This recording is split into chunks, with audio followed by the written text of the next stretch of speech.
this was, I looked at the pickup instructions because they said, oh, it'd just be another couple minutes or whatever. And I'm like, no problem. And then they're like, it's not Food Dudes, right? And I was like, nope, it's DoorDash. And I looked down at the pickup instructions and it says, say that this is for Food Dudes. It's under this order number, not under the person's name. And I'm like, why did a Food Dudes order get pushed to DoorDash? Is Food Dudes now DoorDash? I'm kind of confused.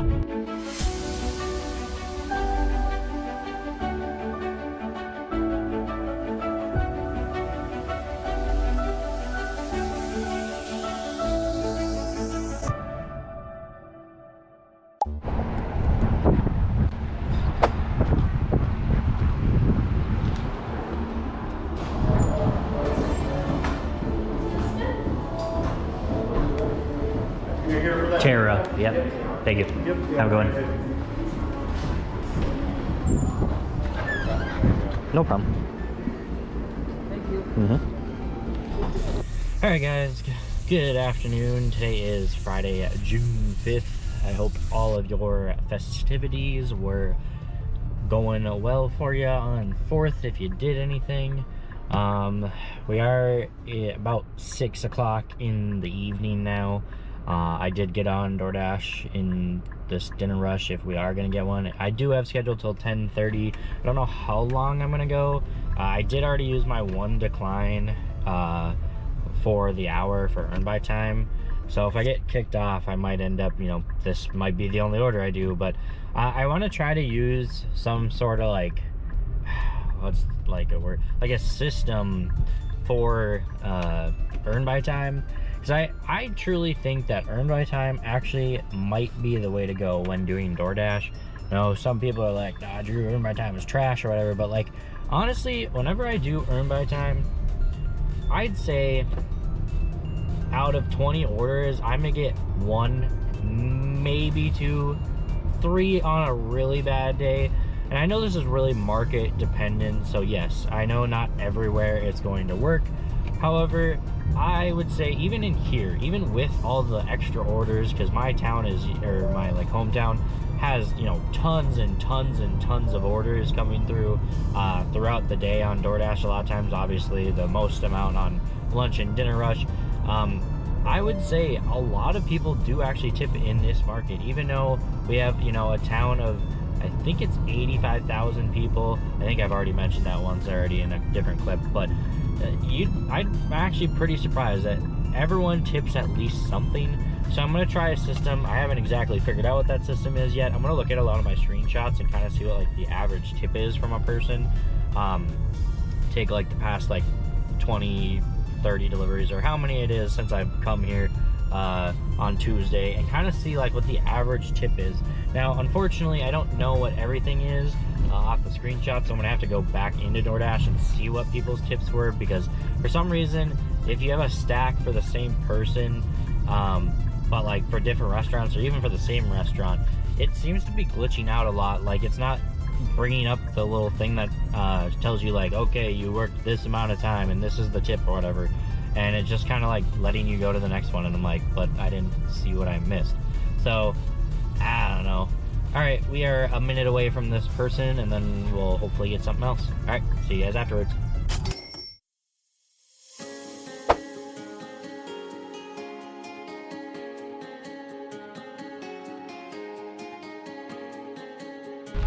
All right, guys, that Wendy's order was actually not too bad. It wasn't the greatest order, but it wasn't too bad at all. We did pick up this McDonald's order. It's going 3.2 miles. It is now raining, which is fantastic, but you know, we out here, we gonna make some money. Let's go drop it off.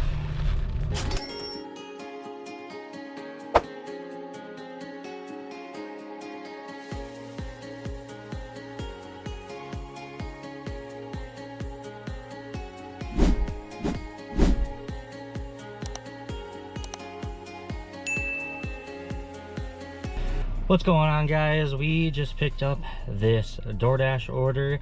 It is currently Saturday, July 6th, about 4:30 in the afternoon. It's for Buffalo Wild Wings and Stir Fry Express. We got it in the car. It's going 8.3 miles on earn by time, of course. We'll see you guys after I'm done.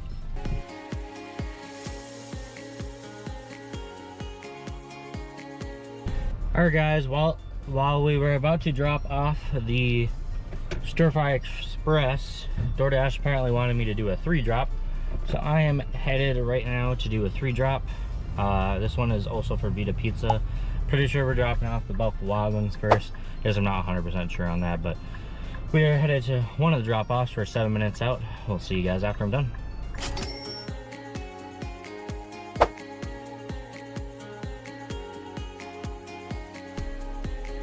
Next up, guys, we're doing a Crooked Pint A-House order. However, when I picked this order up, you know, I've gone in here before, and it's, you know, been, hey, it's for this person or whatever, every single time. However, for some reason, this time, this was, I looked at the pickup instructions because they said, oh, it'd just be another couple minutes or whatever. I'm like, no problem. And then they're like, it's not Food Dudes, right? And I was like, nope, it's DoorDash. And I looked down at the pickup instructions and it says, say that this is for Food Dudes. It's under this order number, not under the person's name. And I'm like, why did a Food Dudes order get pushed to DoorDash? Is Food Dudes now DoorDash? I'm kind of confused. But anyways, we got it all situated, even though the order was sitting there getting cold. So that's my fault, I guess, that I didn't read the pickup instructions. But I've gone here before, and it's always been under the person's name. It's never been a Food Dudes order, so that was really weird. But anyways, we're headed to the drop-off now. We'll see you guys after I'm done.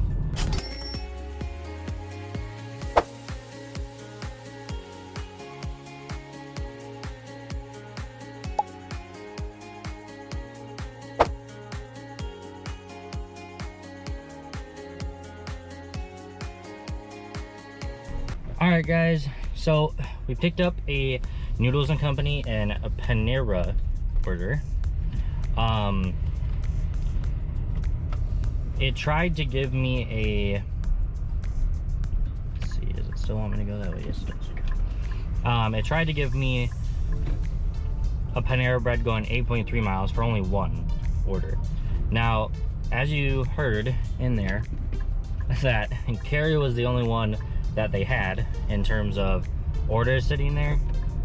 So that means I lucked out because they tried to give me a Panera, and the one I just picked up was the only one sitting there like ready to go. So I guess I made the right decision and call. I know I was on earn by time, so it didn't really matter had I have to wait, but you know, I got double the chances now with this stack, going even less mileage too, half a mile less, I think, to drop this off, because I think it was going 8.3 and this going 7.8. So yeah, half a mile less to drop these off. But we're 10 minutes away from the first drop. Let's go get it done. We'll see you guys after I'm done.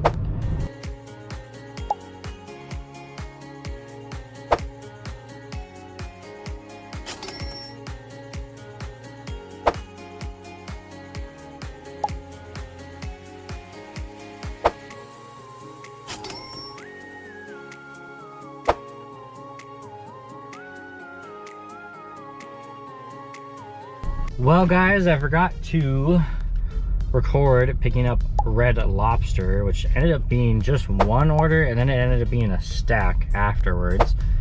So that order went a total of 7.2 miles. Yeah. And then the order ended up being $32.16. So that was pretty awesome.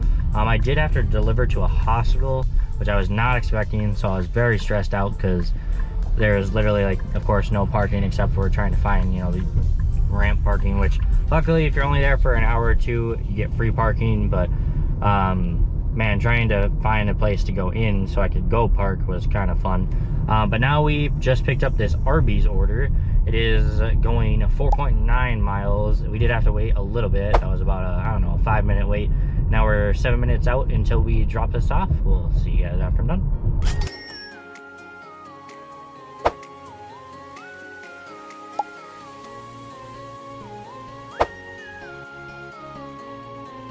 Hey guys, so these two clips you are seeing now are actually the last ones while I was in Duluth. I know at the start I said I was going to be here for 7 days, but during my 5 days being here, I realized something. Growing up here, you kind of get used to living in a bigger city, 85,000 people, not even including that other cities are not even 15-20 minutes driving, at easily over 100,000 people. I'd always seen the videos of like don't deliver in the cities because it can be really bad in most markets and it can bring a lot of stress. Growing up in this town made me not really think that Duluth was like that. Sure, it isn't Minneapolis or St. Paul, but according to the Minnesota Demographics website, Duluth is the 4th largest city in Minnesota. And yes, I do realize that it doesn't even compare to even bigger cities in the world where one city can have upwards of 500,000 and even past the millions. But coming back and dashing and doing Walmart orders here made me realize something. I honestly hate doing gig work here.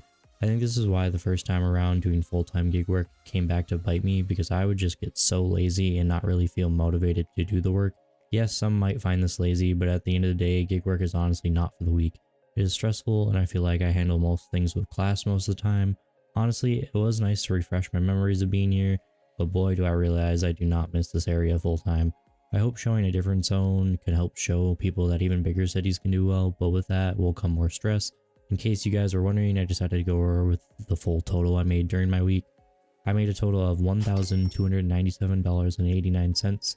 That was $685.21 from DoorDash, $461.46 from Walmart Spark, and I even got some Uber Eats orders in there, which totaled to $151.22. The total hours of work I put in was 46.2. This comes out to an hourly rate of $28.09 per hour. The total number of miles I put on my car was 825.3, which comes out roughly to $1.57 a mile. Honestly, I think these numbers aren't too bad. I mean, 64% or almost 2/3 of my income was from food delivery, besides technically that one crazy Uber Walmart order I had. Now, yes, I would like a little bit better numbers, but for the first time back in this area, it's not bad at all. I hope you guys liked watching this like mini series in my hometown. I wish you all the best, and as always, stay safe, stay hungry. Until the next one, guys, see you later.